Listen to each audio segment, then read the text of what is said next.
pin mỏ pin sạch mỏ một tay pin nữa nèประมาณขนมโอ้โหตึก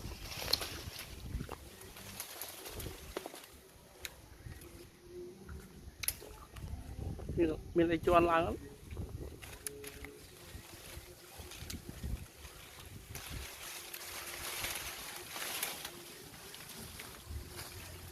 cười nó tụt bài à không người phụ đi lúc cắt đào bắt à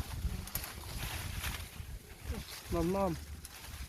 cười nó phải đạp mới nó bạc bài nó thôi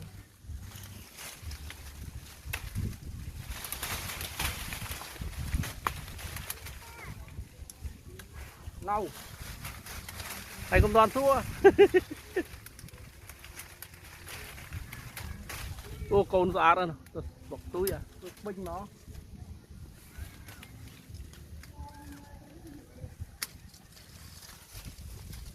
chặt lọc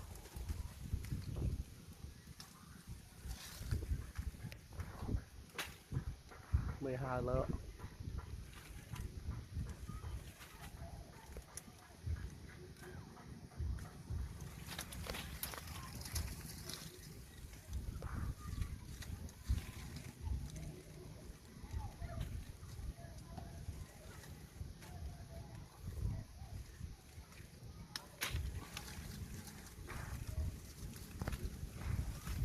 thọt vào khẩu à thọt vào มีกวาดตะไง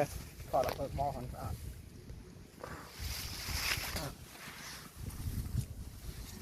ถอดเปิดยังขวัดใดไปเนี่ย โอ้จัดโต๊ะเยอะแยะ ถอดน้องสะอาด อู้อู้